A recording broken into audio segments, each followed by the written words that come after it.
I'm doing this recording to demonstrate the formulas that go with the Excel project 3B. The project, I'm picking up the project on page 779. So you see I have sort of a template here. I've got all the labels in and I've got starting data.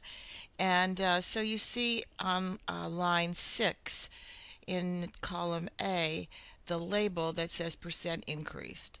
And so what we're trying to find here is what percentage of increase of tourism spending has been done from each one year to another. So you see here we have the actual amount of tourist spending in 2010, 11, 12, 13, and 14. And now we want to find the percentage increase from one year to the other.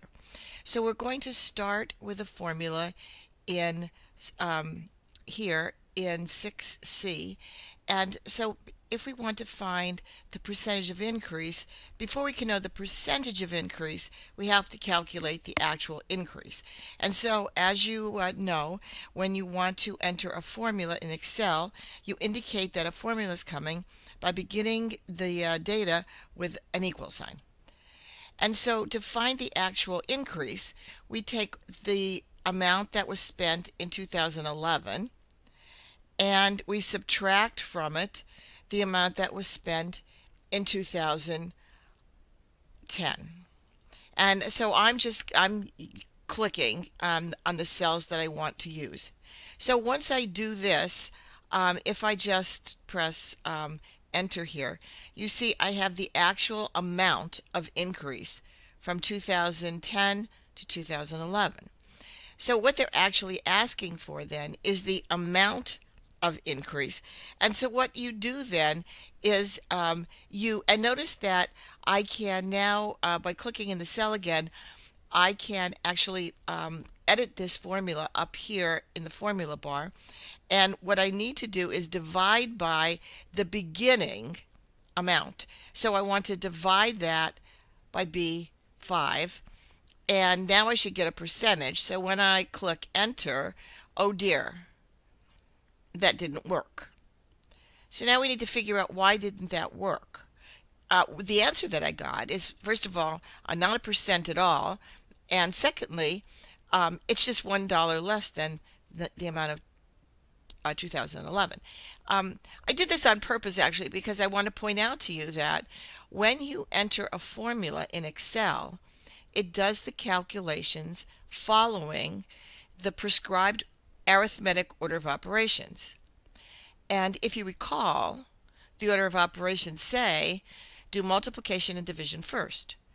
And so Excel did the division first. It divided cell 5 B5 by cell B5, and the answer to that is going to be 1, and subtracted that from cell C5, and that is the answer that we got. Now, in this case, as we demonstrated the process, we need to do that subtraction first. And so you can make that happen simply by enclosing that first operation, the subtraction operation, in parentheses.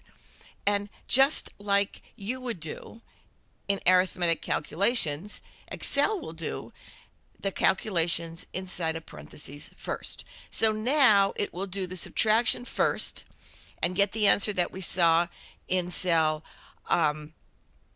C6 when we did the first formula, and then it will take that answer and divide by B5.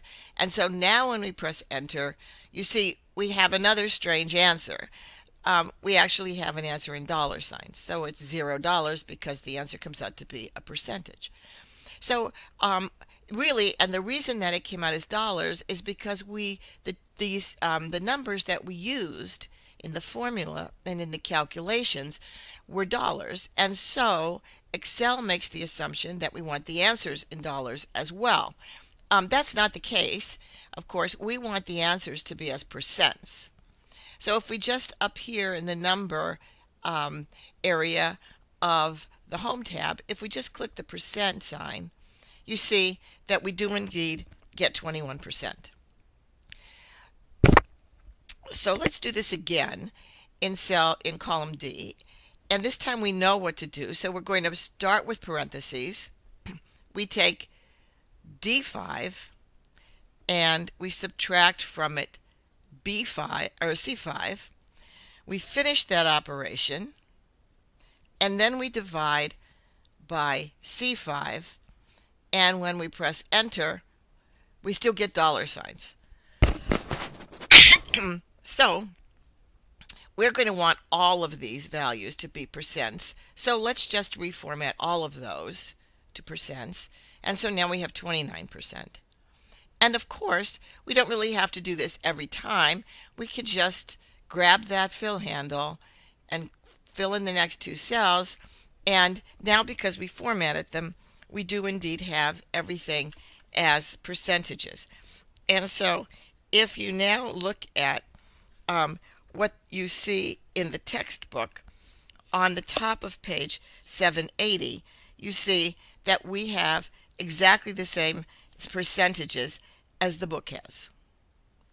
So this is pretty straightforward, and this formula is not really, I mean, you see we have here, it's asking us, we have this autofill options, and it's going to ask us what we want to do, and we want to copy cells. We don't want to just copy formatting, and we don't want to copy without the formatting. We want to do just what it did, and so now that will go away. I can press escape and make it go away. Okay, so this formula was not really terribly tricky. We clearly understood, I think, this is not the one that is a little bit obtuse. The one in the lower portion of this, the projected tourism spending. Now, what this is asking us to do is now it wants us not to figure out what the percentage of increase is going to be, but it's telling us what it thinks the percentage of increase might be. And we are now projecting what do we think is going to happen in the future. And so now we know what happened in 2010 and 11, 12, 13, and 14. And now based on that, we want to figure out what we think will happen in 15, 16, 17, and 18. So, so the way to start is to say, well, what do you think the percentage of increase will be? This is purely a guess. But if we look at the percentages from the previous 5 years, we look and we can see, without really doing any calculations to get specific numbers, that kind of 25% is sort of the middle range of what happened. So we say, well, what if we have a 25% increase? Okay, so we copy this value from 2014 down here, and you see that I used a formula. I didn't copy or retype, but I used the equal F5 formula, so that if this number would happen to change, that change will always be reflected down here. So now we're saying, well, what if we think there's going to be a 25% increase one year over the other, then what will be the amount of money that we need to budget to spend in 2015? Well, the first thing we have to do is, if it's a 25% increase, how much money, additional money, will be spent? And so we start with the equal sign, and we're going to spend 25% of this. So it's this cell times this cell. And if we press enter here, this then is the increased amount of money that we're going to see in 2015 if the increase is 25%.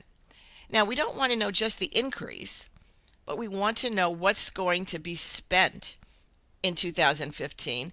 So, of course, we have to add that increase to what was spent in the previous year, 2014. And so now, notice that we've got this these pound signs. Okay, we have the pound signs because the number is too big for the cell. And so we can either make the cell larger, or we can ask to have the decimals removed. And so if we just remove the decimals, so we want to decrease by 1 decimal place, oops, and decreased by 2 decimal places. And now you see we do indeed have the number that fits in the cell. Now, the cell will not display the number until it can display the complete number. So we know now that we've gotten rid of those pound signs. So we do indeed have a complete number, and so we see the total amount that will be spent in 2015.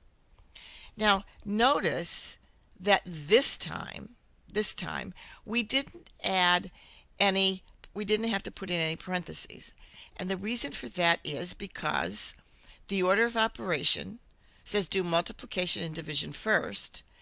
And that's exactly what we did when we did the calculation. We want that multiplication to happen first. So there's no reason to have to do any grouping, because if you go from left to right, it's the same as doing multiplication and division before addition and subtraction. Okay, so let's try this one more time. Okay, I'm going to type the formula in again. So I start with the equal sign. I take the 25%, I multiply it by what we spent the previous year, and I add to that what we spent the previous year, and now I see what the total spending will be for 2016 based on 25% increase. And now I'm just going to use that fill handle to copy that formula to the other two cells. Now we also have to copy the formatting. Okay, so with those two cells highlighted, recall we needed to decrease the decimal by 2 places. And so now we have the values that we started with. But now we've got something weird happening here. And look what this is. This one worked, but these did not. Now we have to go back and think about why. Okay, this formula was correct. This formula, notice that it must multiplied by what's here in B10.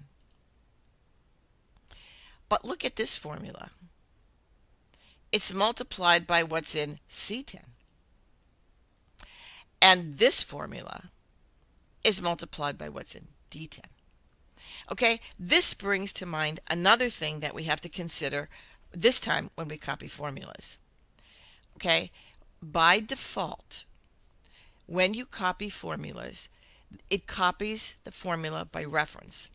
So what that means is it doesn't remember the exact values, but it remembers where those values were stored. Okay, so this formula said take the number to the left 1 space, which is B13, and in this case it's C13, it's D13, and multiply it by what you get when you go up 3 and left 2. So when we copy to cell E13, it went up 2, 3, and left 1, 2, 3, and look what we have, and left 2, I'm sorry, this one went up 1, this one went up 1, 2, 3, left 2.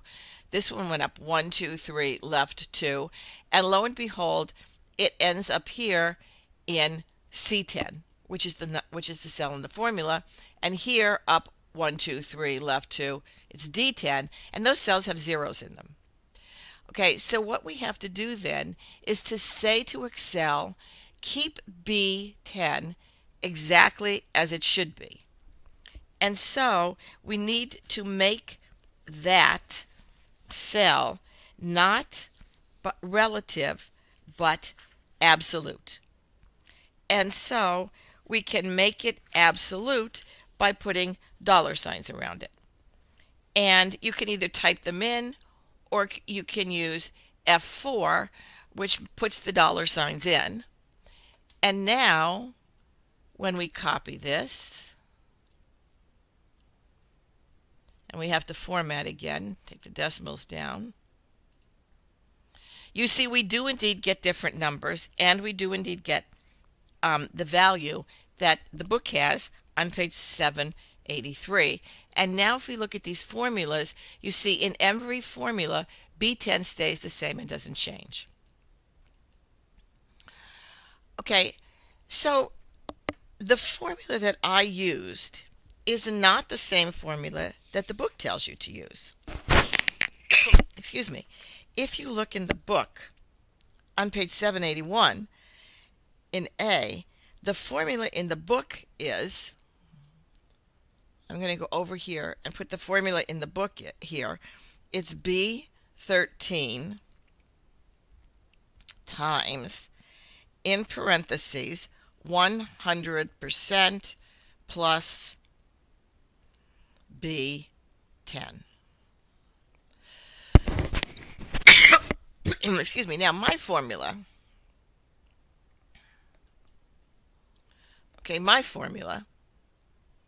oops, which is B10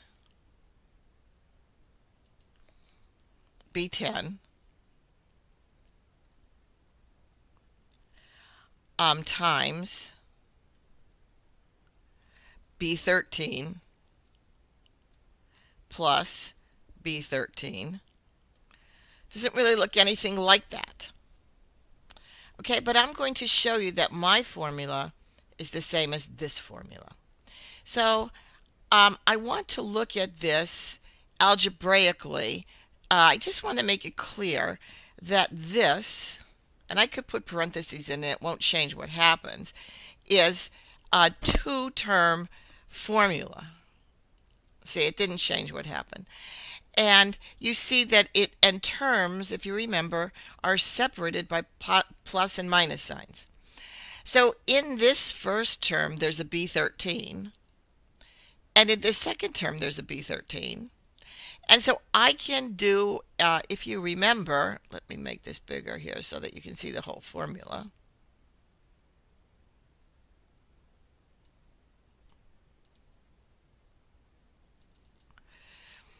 If you recall, I can do what's called factoring. So I can take that B13 out and multiply it by, when I divide B13 out of here, I have B10. And when I divide B13 out of B13, I have 1. Okay, that still doesn't look the same. But you will agree with me, I'm sure, that B13 times, I can now rewrite that formula as 1 plus B10. And I'm sure that you'll agree, oops, it has to come up here. I somehow pressed enter. I can just switch those terms, because it doesn't matter if you add 1 and 2 or 2 and 1, you get the same answer. Okay. Now, I think everybody will also agree with me that the 1, the single value 1, is the same thing as 100%. So I can write, instead of 1, I can write 100% plus B10. And you see that now I do have the same formula. This is the formula that you see in the book on page 781. And the thing I don't really like about this is that it just tells you, here's the formula, use it. And it's not really intuitive why or how that formula works. And the book just asks you to, well, it works, so use it. But I think that this formula, the one that I started with, is much more intuitive. And you can really see how that's working.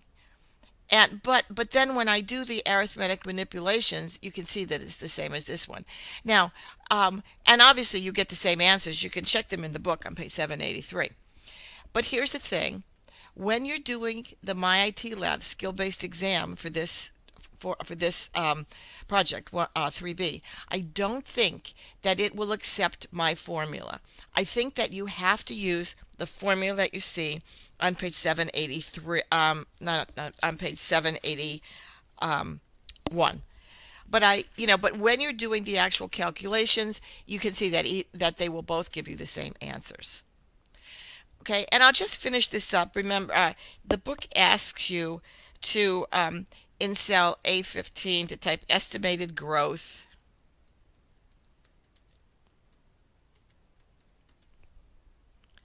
um, in tourism spending 2014 to 2018.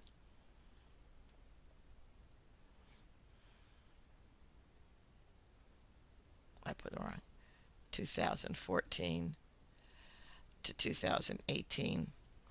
And then it asks you to come up here and to get the format painter, move it down here. And so now it works. And I'm not going to do that. And here, we're going to type, in here, we're going to type year.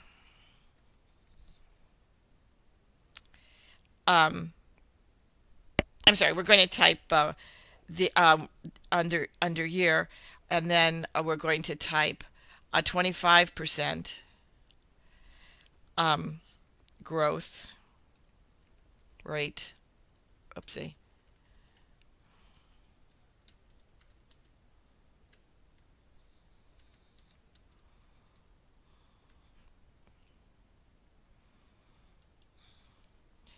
And then here we're going to type 21%.